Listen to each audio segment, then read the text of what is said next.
10, 9, ignition sequence starts.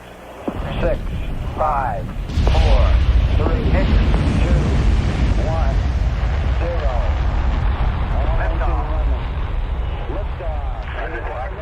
Welcome to the Alien Probe Podcast. 4 years have passed since the first 17 chapters of this book.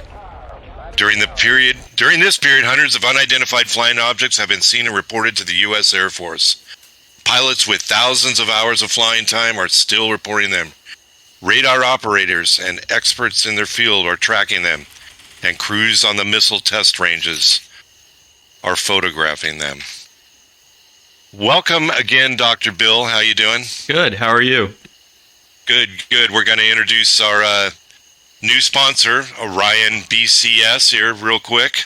Give it a listen, and it'll be about 60 seconds. We would like to welcome a new sponsor to the Alien Probe Podcast, Orion Bank Card Services. Do you own a business and take credit cards for payments? Are your fees higher than you'd like? Not sure? Want to find out? If your answer is yes to any of those questions, check out Orion Bank Card Services. At Orion BCS, their goal is to find the best program and rates available for your business.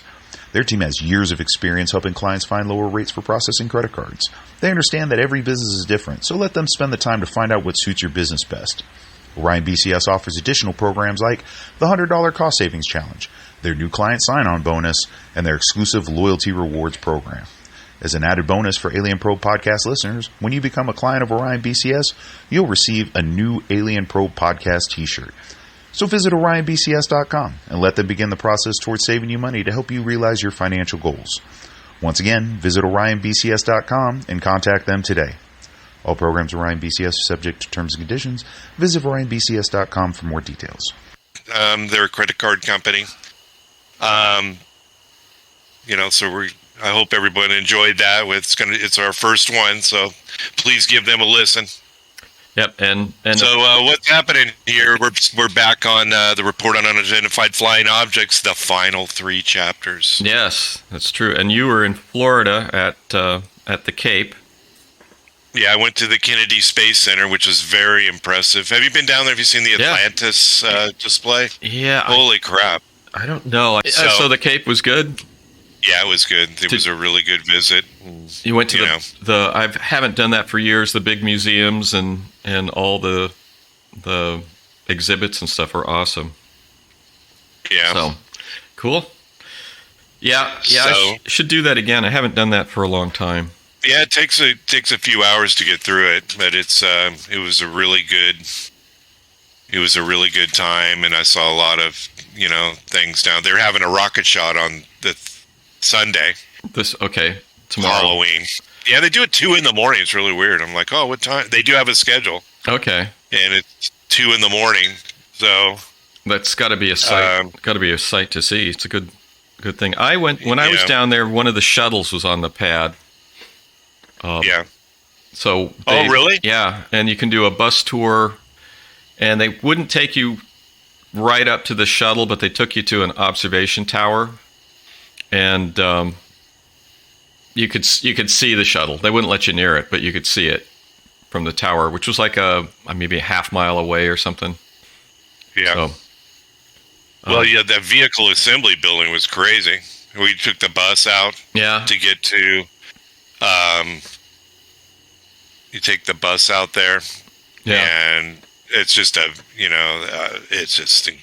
it's just crazy. Yeah, I need to do that again. There's a lot of different things down there to look at, and we got through most of them. A lot of the things we didn't do, they're kid things. Oh. But most of the informational things, were in to remind us about what we've gone through to get to this point is phenomenal. Yeah.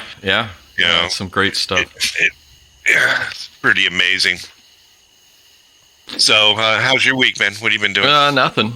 Yeah. I went to, they had a massive library book sale here where I bought, I went there. It went on for Saturday, Sunday, Monday, Tuesday, Wednesday. And I popped in for 4 days. And the thing is, they have 500,000 books, but they are constantly restocking the books. So I went went there every day and went to the New Age occult wiki, the witches, Wiccan section that they had, which wasn't very big, and pulled every UFO book that was there. So, and I sent you 7 books. Holy crap! Yeah. Holy crap! Thank you. And then I found a book for Robert. He's actually posted the picture up on Facebook, on his Facebook. Oh, really? I haven't seen it lately. Yeah, you should check it out. Did he got it? He got it. Did he got it? Yours should be arriving on Thursday. But yeah, I sent you the duplicates that I had from books that I'd already picked up. But I got I don't know how many I got. I got 1, 2, 3, 4, 5, 6, 7, 8, 9, 10, 11, 12, 13, 14, 15, 16, 17 books. And was it all in one area? Did you have to like really root around, or was No. it all kind of in one area? It was a little area. It's about the size of a desk or two, and they had some shelves and some flat area.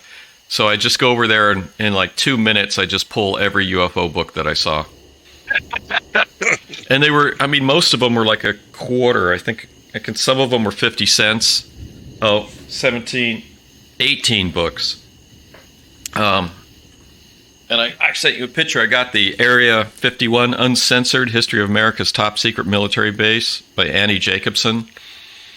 And that looks like a cool book. And it was only $1. So. Oh, that's amazing! Holy crap! Yeah, I've never seen that one. It's a thick book. This is the one where she says that the bodies were midget Russians. Oh, yeah, that story. Yeah. It was Russian children. And I got mutant. Well, they were bred to be small. They were small people.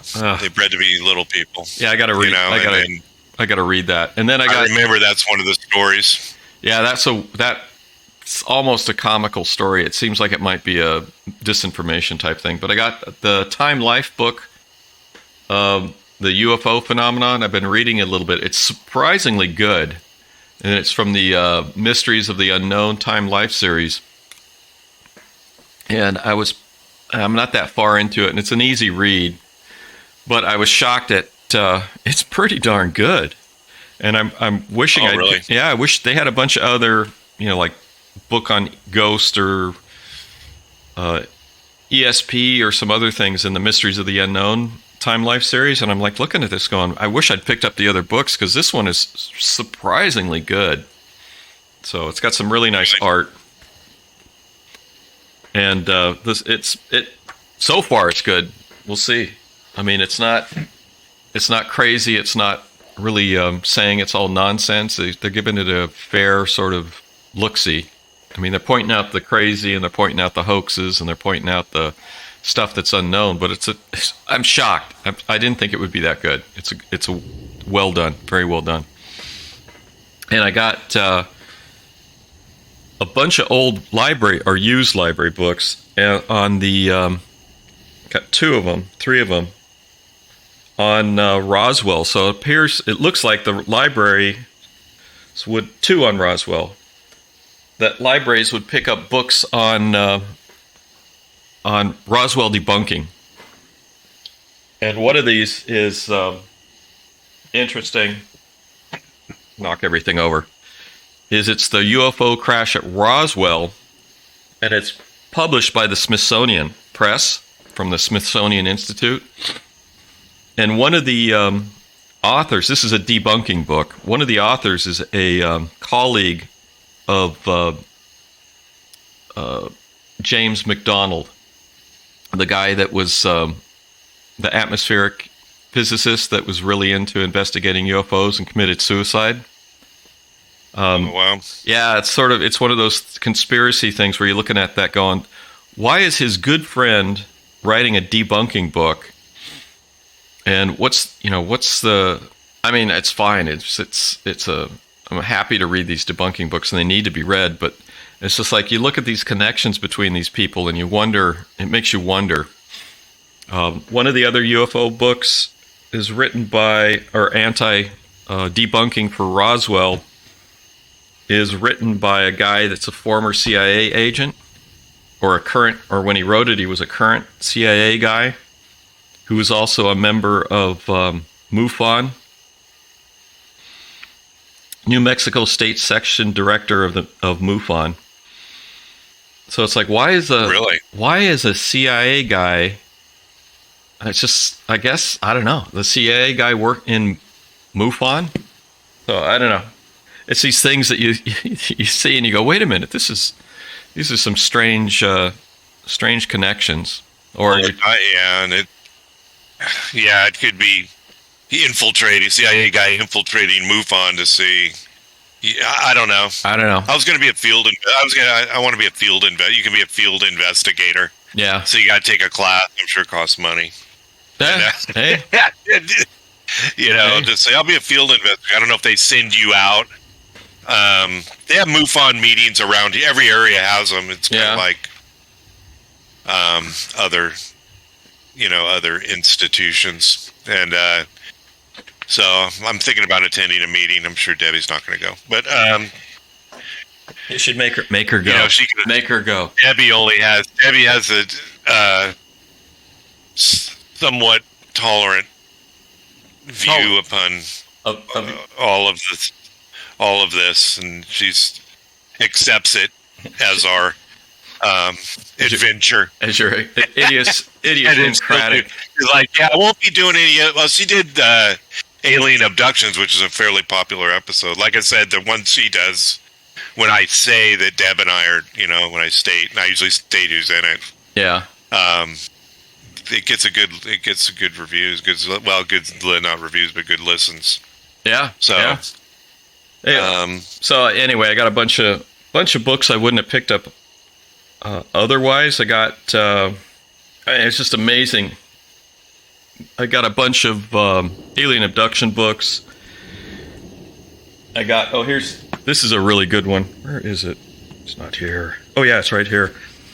So I got the original paperback for the Betty and Barney Hill abduction, the interrupted journey. Yeah. The old 1960s paperback was stuck in there. Published 1967, 66. So I was like, that was very cool to find. And I got a book, Close Encounters of the Fatal Kind, which looks interesting. Here, we have video. Our people listening don't have video, but we have video. How come it's backwards? Is it backwards for you? No, you're pixelating right now. Oh, seeing your great. I'm a pixel. We got a delay and yes, it's our high speed. You're scrambled. How's my video on my side? Good. You're sharp. It might be. Yeah, yours is. I don't know if you. There you go. It's better. Do you have a connection or something there that you're? You're perfect. I mean, the sound is good. You're perfect. Your picture is great. It's my end. It's the computer. It's the computer, or it's the internet. I don't think it's the internet. It's probably this. Okay. My computer is 13 years old.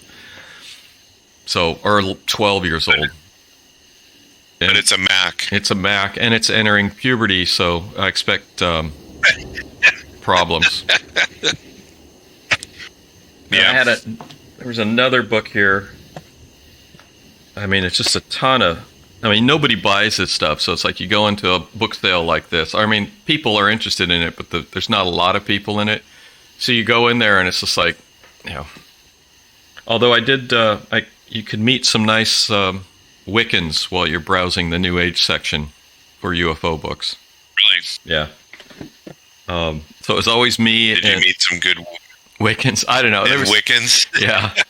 Still in the Wiccans. It was always me and these women cruising the Wiccan books.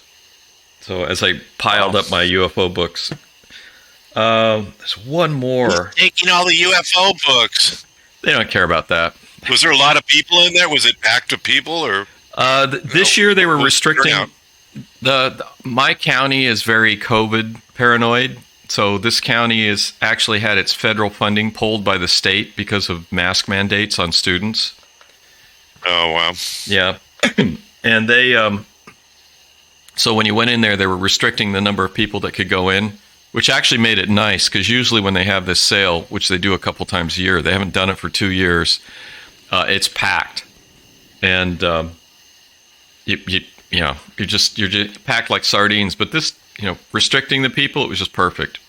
So, and it didn't seem. Did you have to wait to get in, or was there a line? The first day there was a line, and waited for like an hour. And the second day there was a line, and it was like 20 minutes.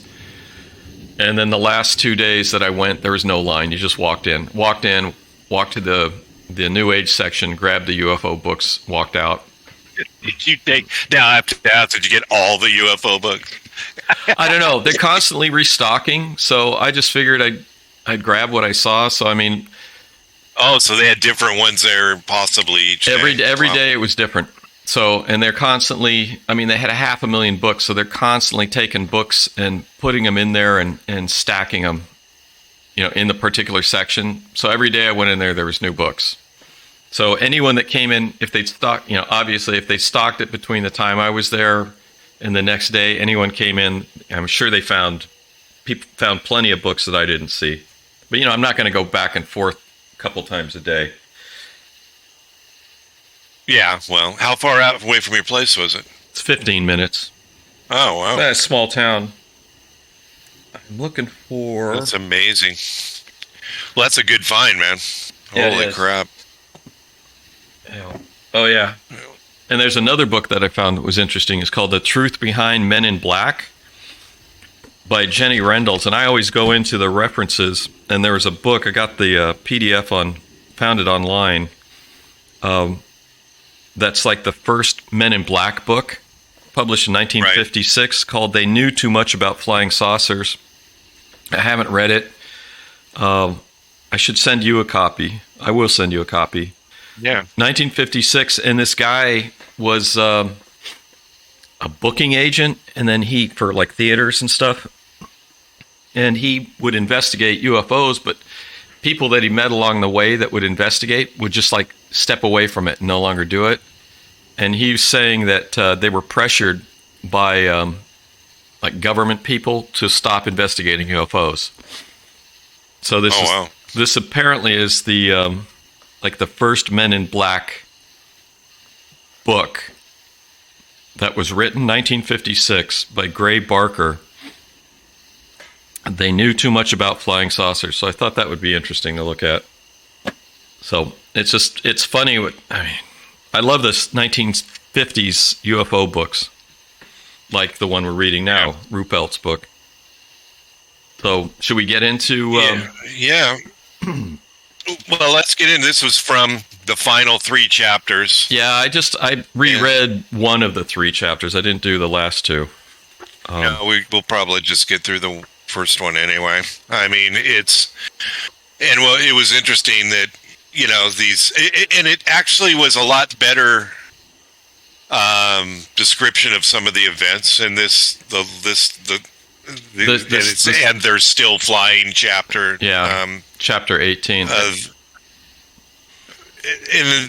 it was interesting because one of the every time they mention a town that had a good sighting, for instance, Springfield, Ohio, and then Cincinnati, of course, it had some sightings. And I said, well, what we think that these things are cruising around and looking for nuclear weapons and things, or what are they looking for? And it's funny because Wright-Patterson Air Force Base, my favorite, and my favorite as where are all the UFOs and the bodies? Where are they being kept? And that's what I think. Because Project Blue Book, the show. Yeah, they had him. They were on, and Werner Vaughn. One of the episodes. You watched that? Did you ever watch that little series? I watched some of them. It didn't make it. Funny enough, it didn't make it. I mean, it's not. I thought it was pretty good. A lot of the events mirrored the events that we've been talking about because it was Ruppelt and Hynek basically. It only ran for 2 seasons, I think. I watched the first. I watched the first season. I haven't made it to the second season. One of the episodes, they went on this base, which I'm guessing is supposed to be Wright-Patterson, and they met Werner von Braun, and then they snuck in an area they weren't supposed to be, and then they found a tank, and there was a dead alien in it, and so. Yeah, I don't want to speak the truth, whatever is the truth of it, but Werner von Braun. Werner von Braun. I make them go up. I don't know where they come down. I don't know where they come down. I don't know if that's a true quote from him when he was working on the V2 systems. Probably that's a Mingeles quote, probably. Mm-hmm. So I got the picture. Another thing, I went to my sister's gallery, and there was, we checked out here. She's an amazing artist, and I'll send you her website if you don't, if I didn't give it to you yet. She's got yeah. I think you might have. Just amazing.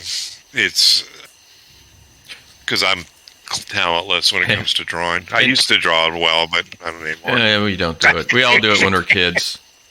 Hey, you sent that picture. The V2. The V2. I want to go to the V2 picture that I sent you. Yeah. That I picked up. That one of the artists was a photographer, and it's interesting. It said the V2, so it had some other designation. Also, I read about it a little bit, and if you look at the tail of it, it's just a regular rectangle, where it's like the later ones had kind of a squared off end. So that was like the first shot at Cape Kennedy of that. Yeah, of that rocket. It was a 3-stage rocket. I think it was two or three stage rocket, and the final one didn't. But the final one didn't separate. But it still went 250 miles above where the space station is, which I thought was fascinating. Yeah. I mean, I thought the space station was a little farther out. I didn't know. I think it's 90 miles, isn't it, or something? I don't remember. How does that thing stay? How do those things stay in space without falling? Like stuff just falls in. Strings. No, they are actually continuously falling. If you look. Can we get something up there to pull it back in a further orbit? I wonder. Does it work like that? I don't know. Essentially, the space station is continuously falling, but because of the gravitational well, it's falling in a circle. So, if I understand it, so they are falling, but they just don't fall down. And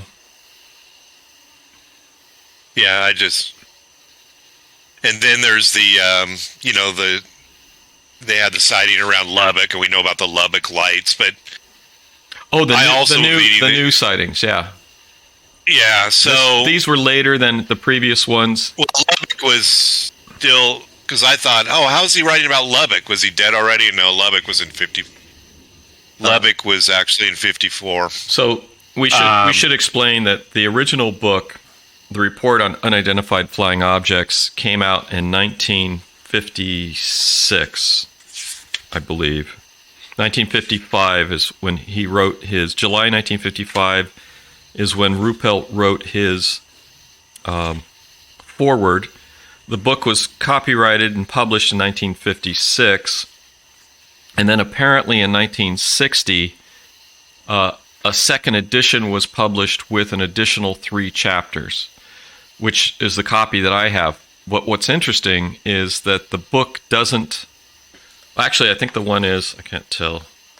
The one I have may be the old Book of the Month Club, but you can't, which was published in 1966, but you can't tell when this book was published. It looks like it was published and printed in 1956, but it has these additional 3 chapters that were added in 1960, and Ruppelt died in September 15th, 1960 from a heart attack at 37 years of age. And the speculation is... How old was he? 37. 37. And the speculation... Wow. Yeah, the speculation is that he was encouraged or forced to write an additional 3 chapters. I think because the book was too popular and taken too seriously. Yeah. And as I mentioned last week, that comment had been added twice into the Wikipedia article, and had been twice removed from the Wikipedia article. You can see it in the edits. And I should add that. Oh, wow, really? Yeah, because Wikipedia keeps the older edits, so you can go and review them. So that's what I did. But I have a feeling that's something that they will stop pretty soon, so people won't see how the past is rewritten on Wikipedia or altered. That's amazing. Yeah. So I want to tell you about the real quick before we get rolling into this too much. I want to tell you about the book I read, Greyland. It's about the Dumbs. Who are the Dumbs? Deep underground military bases. Okay. So, of course, Dad, I got it on, and there's 7 books in series, which I didn't realize until after I read the first one. I've got them now, but this is fiction. It's following that story of the guy in Dulce, New Mexico, who was drilling for the government. They hired him, and it's the exact story. He goes in. He gets in a firefight they go deep underground in this military base, and they recruit this guy. This is what he does. He tunnels for a living. He makes these bases for a living in shelters and things. That's his company. So the government, and it's all weird with, a guy all in black coming to visit him, and then a general and all that stuff. But goes deep underground, and then it turns out they're kind of making this guy like he's not really a driller. He's they give him a gun and armor, and he's really killing. And then these things just they're just great. They're graves. They're about 5 feet tall, and then they surmise that they are a hive system where they answer to one central intelligence because of the way they're acting. But he and his first encounter with him, it's the same story as this guy that went around and told for real. He told the story that he got 3 fingers shot off and a scar on his chest. Remember you were talking about how you saw a picture of him it looked like a heart. It looked like heart surgery. What heart surgery, but I don't want to, it's so fantastic but it's like any of this, we don't really know.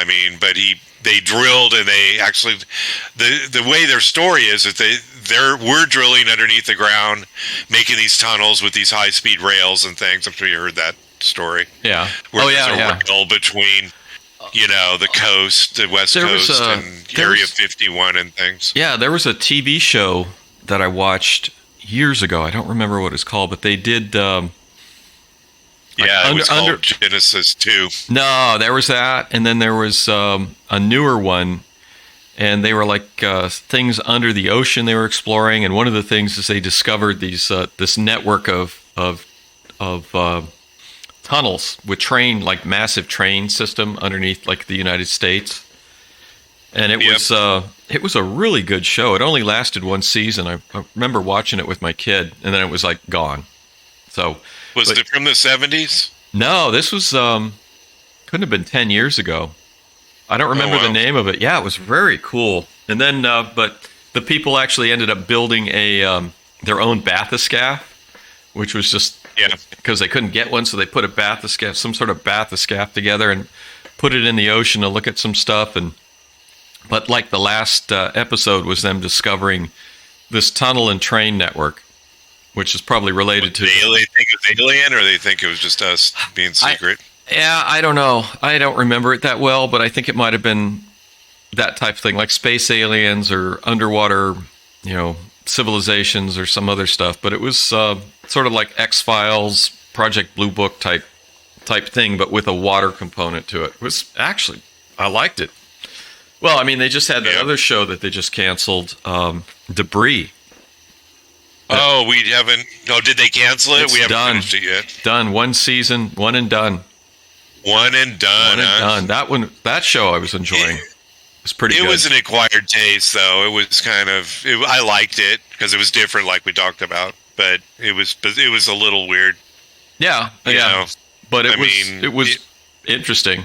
It's different. It could have went anywhere Yeah. with this thing. We never really figure. I mean, you could have really went far with this to where we really would have enjoyed it. Where some beans or I haven't seen it all. Did they ever discover any of the occupants of the debris? Because they said it was a ship that crashed. Or yeah. Not the whole no, thing. it was like there was. Yeah, it was just like more of the same of what you saw, and there were people and competing interests like the Russians and some other organization for debris and stuff. The premise was good.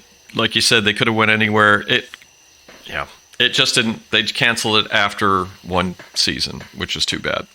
I mean, they Have you been watching Have you been watching La Brea?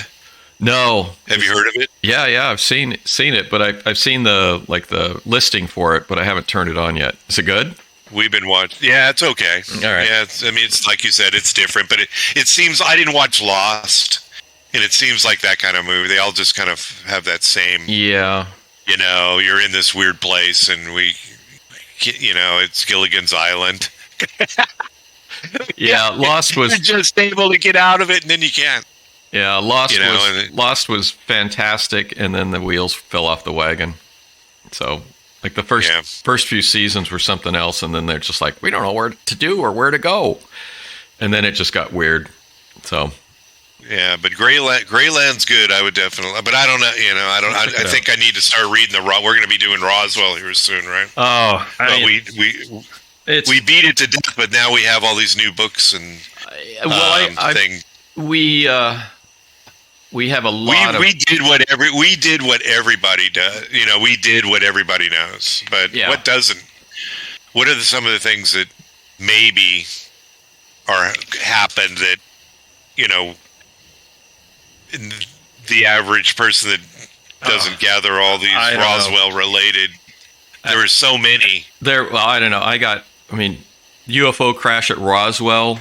I just sent this one to you. It's a different book than the one you have there. Or if you might already have it, it's this one. I don't know if you can see it. UFO crash at Roswell? That's in the books that I'm sending you. I found that at the library. Yeah, I don't have that one yet. That one's on the way. And then I got the truth about the UFO crash at Roswell. I picked this one up. And then I just read the original Roswell book, which I think you have, is the Roswell Incident. I have that. Yes, I do have the Roswell Incident. And then you just picked up the crash at Corona, which is... What is that? What is Corona? Yeah.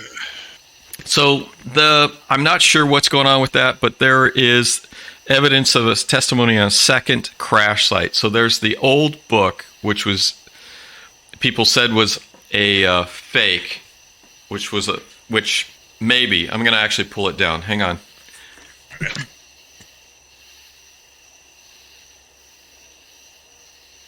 And here with the library of books here. So this book, are you talking? So this book is by Scully, and it's the Behind the Flying Saucers. And this guy tells a story, and tells a story about a crash and aliens and other stuff. I hope it's this one. Actually, look at it. I need to look. But this guy, this book was debunked, and which one? The Corona book or another? The Scully Behind the Flying Saucers, and True Magazine, which sort of got me into the UFO stuff when I was looking at the older magazines and stuff. True Magazine actually has a lengthy article, which I have, debunking this book. And what's come out after the Roswell UFO investigation, and I think what's happening with this Stanton T. Freeman, who's a big UFO investigator, he came out and was saying there was a second crash site, and that the suggestion is that Scully was misled by people for some of the information, but the basic information about the crash that he supposedly writes about was a second crash. So that's what I think the crash at Corona is about. So there was the original there was the UFO crash at Roswell, and then there was another crash, which was debunked. So, I mean, there's a lot of noise going on with this stuff. And like I said, I just picked up 2 more books that were library books, because I guess the libraries don't like the regular sort of UFO books. They got to have the debunking books. One is the Roswell Inconvenient Facts and the Will to Believe by Carl T. Flock, which was had a foreword by Jerry Pournelle, which I found real interesting. Oh, that's interesting. And the guy is a CIA guy that wrote this, which is interesting. And then there's the UFO Crash at Roswell, The Genesis of a Modern Myth, which is also interesting because I'm not sure what's going on with this. I'm going to have to read them. But it's published by the Smithsonian Institute Press. And one of the authors is a former colleague of James McDonald, who was a big UFO investigator in the 60s and committed suicide. That's interesting. Well, the people that knew him felt that there was nothing mysterious about his suicide. But my take on it, I'm going to sound like, whatever. My take on it is if you look at it from sort of an espionage aspect, I think that he had it's possible that he had a psychological operation against him to degrade and destroy his life, which is a possibility, which is what they would do, which our government did do. I don't know if it still does.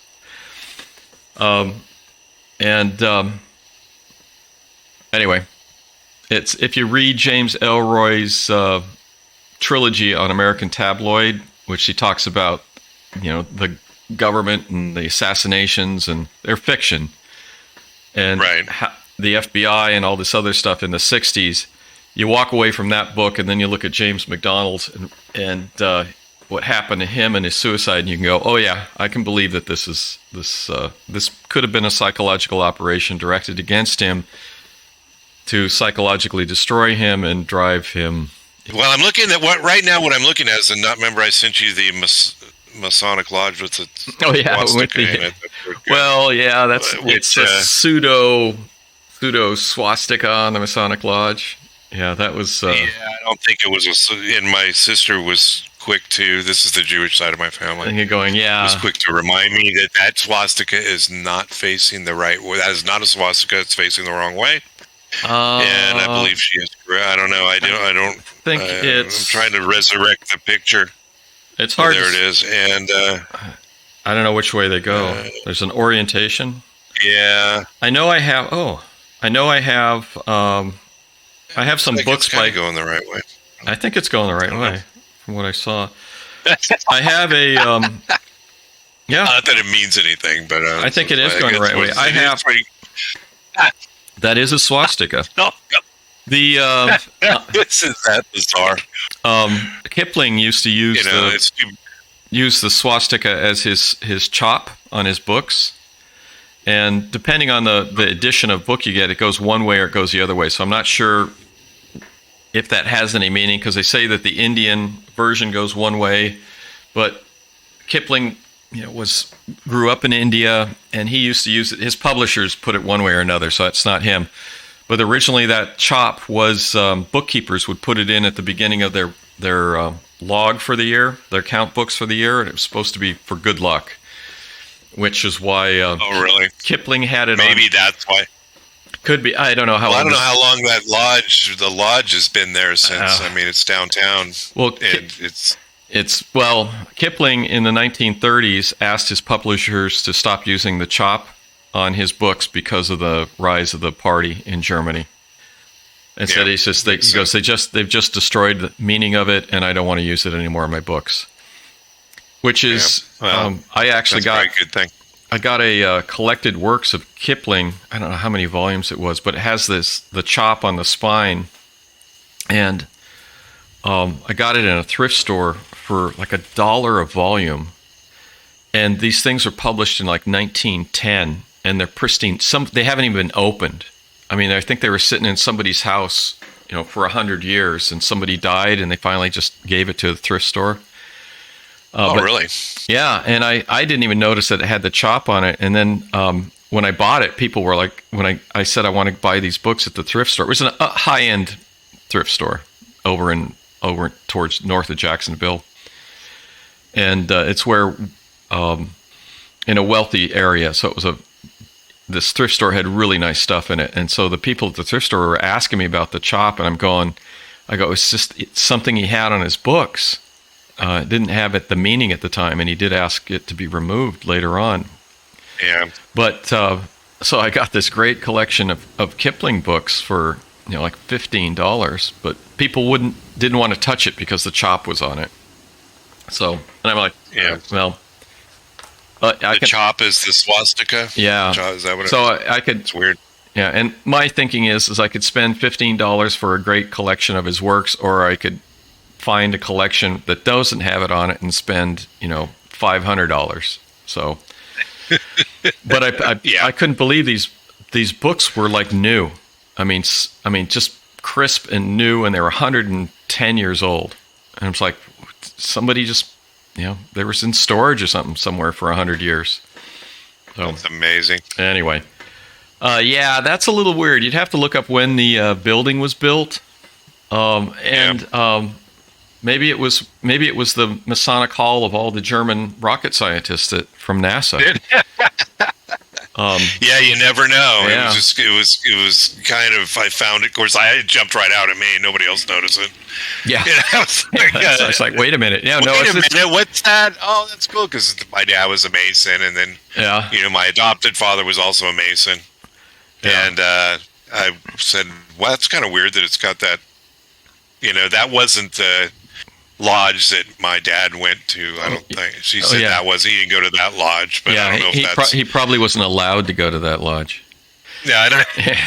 I'm sorry. Yeah, you never know. We don't take your kind here at this. You're gonna have to go to the other lodge. Yeah. So, bizarre. Anyway, so project. They're still flying. So we started talking about Ruppelt. He died. He was encouraged to write an additional 3 chapters to add into his book. And it's been a while since I read this chapter, so I was expecting it to be more negative. It wasn't bad, though. I don't know we'll talk about the next 2, I guess, the next time, and see how much of a walk back there is. Because one of the things that came out in the Roberts report was that when the CIA, they were talking about encouraging the system of the magic trick. And we saw that with the UFO documentary by J.J. Abrams, where in the 3rd episode, they had like the old black and white footage of the magician. And then they interviewed the guy that used to belong to MUFON, and they were talking about the people that were doing disinformation campaigns on stealth aircraft. Yeah. So it's possible that...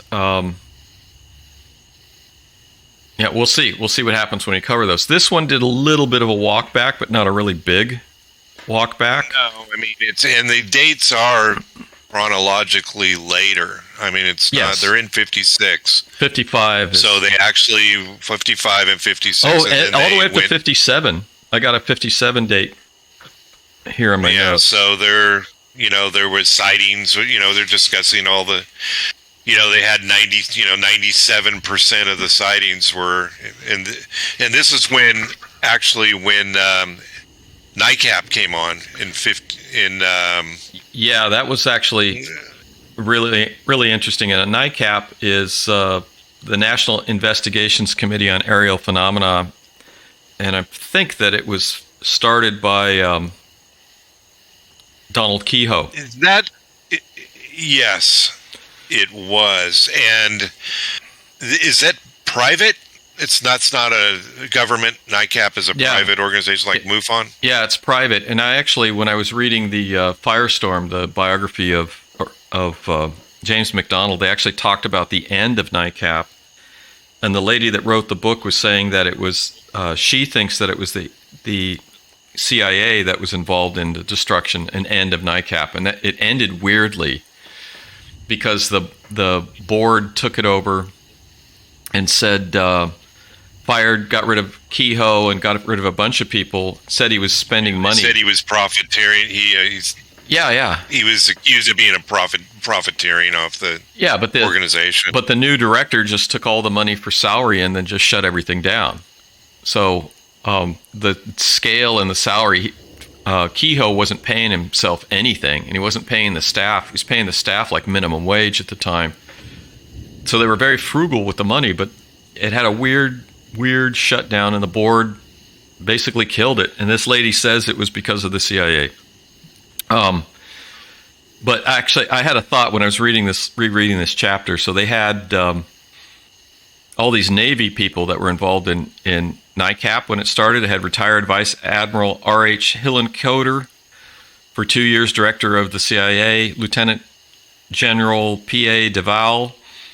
I wonder if that's the fishing, that reservoir where we grew up near was called Deval. I wonder if it's... Well, I know. I had that exact thought when I was reading that. And that's by Lawrence Livermore Lab, actually, if you remember right. He was an ex-commanding general of the famous 1st Marine Division, and then retired Rear Admiral Herbert B. Knowles, noted submariner of World War II. Is this NICAP thing? Yeah, these are the board. These are people that were involved with NICAP. And then Admiral Farney, who I don't see a description, retired Admiral Delmer S. Farney made a statement. Yes. And I was actually thinking, because these are contemporaries with your dad.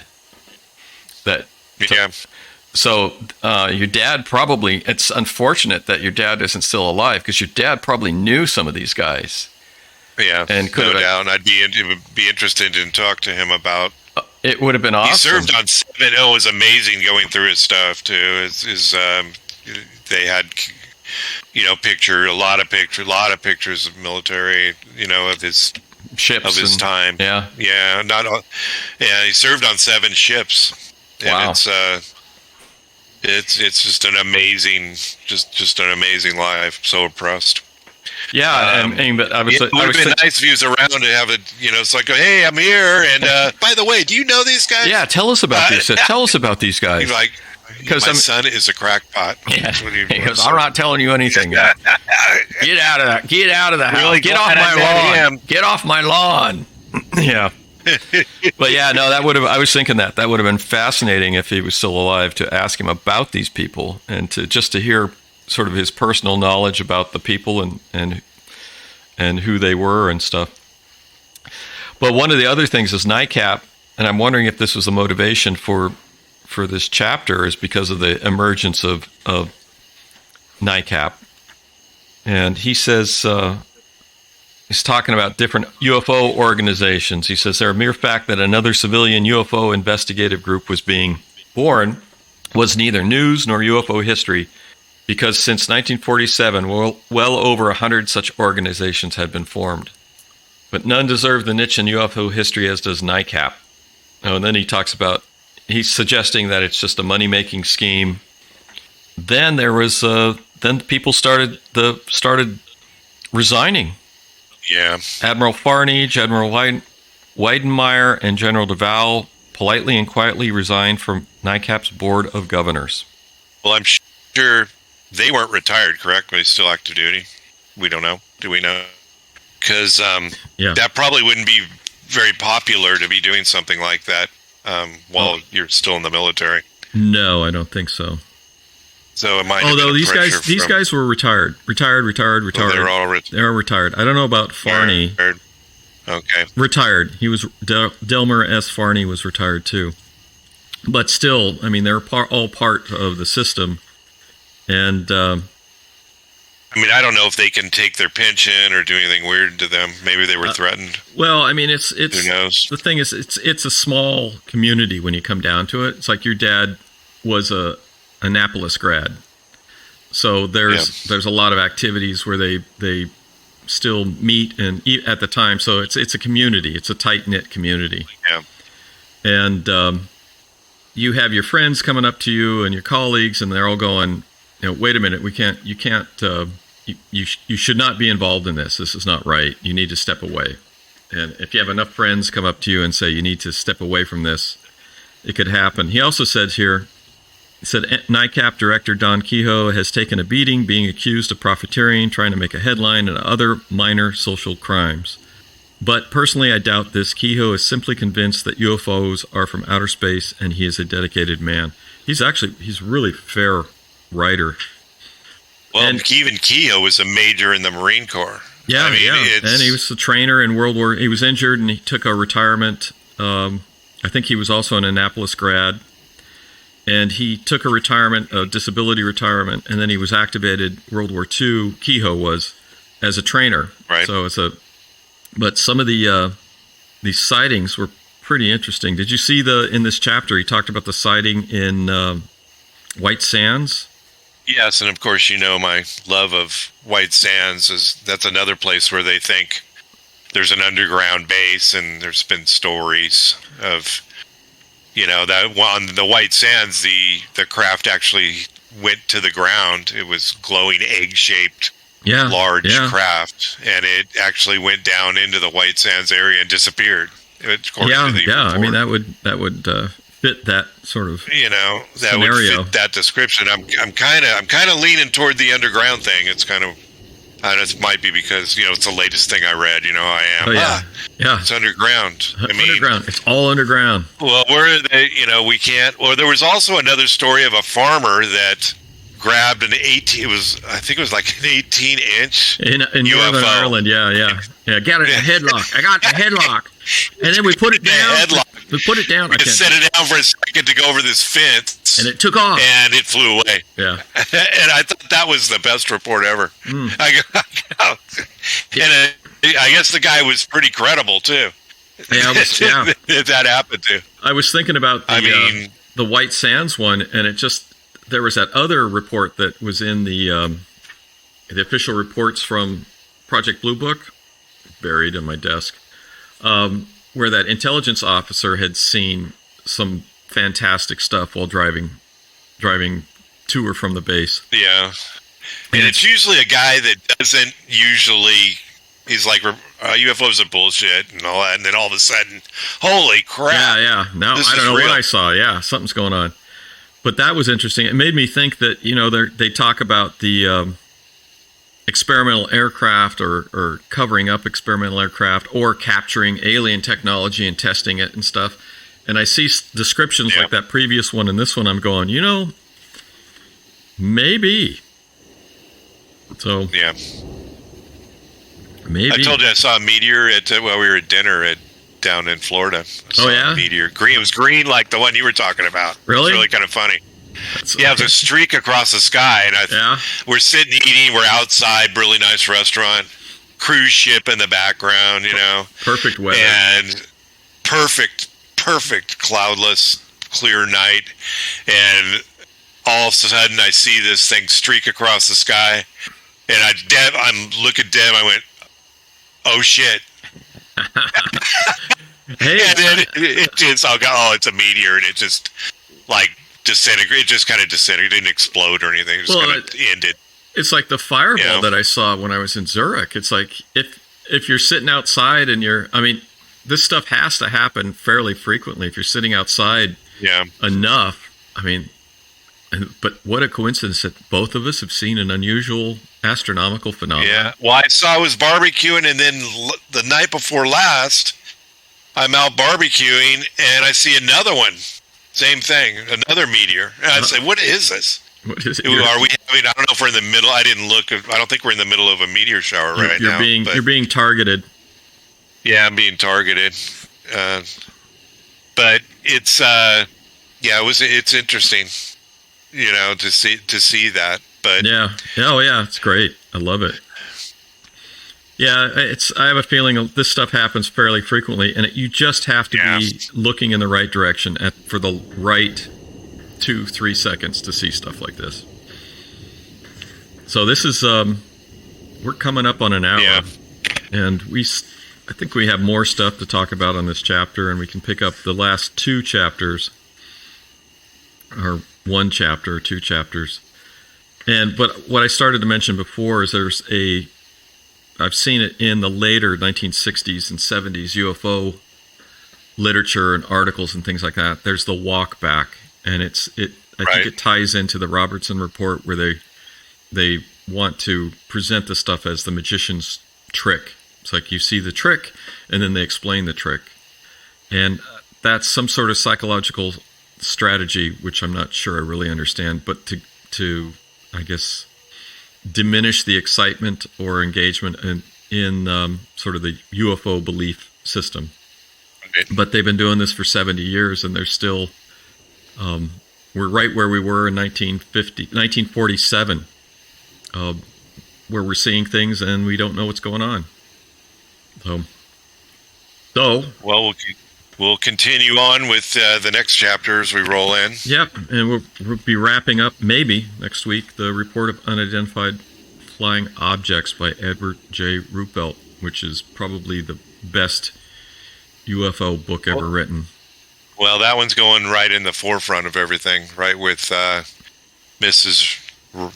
Wright's, Shelley Wright's testimony, or with Einstein. Einstein's the student that worked with Einstein for a summer. Yeah, I'm getting a lot of the people I know that listen to the show really enjoyed that episode. They said that's something that nobody had ever known. Well, it's hard to say what's reality, but it looked pretty good to me. And her interview was very realistic. Yeah. For someone. All right, you ready to wrap it up? Let's wrap it up. Thanks for listening to the latest episode of the Alien Probe podcast. We welcome comments and questions or requests to alienprobepodcast@gmail.com. Visit us at Facebook at alienprobe.net, Twitter, and Instagram at alienprobepod. Thanks for joining me again, Dr. Bill. Yes. Thanks again for Orion BCS, our latest supporter. We appreciate it. And thanks to our senior producer, Robert Anthony. We'll see you next time. All right. Bye-bye.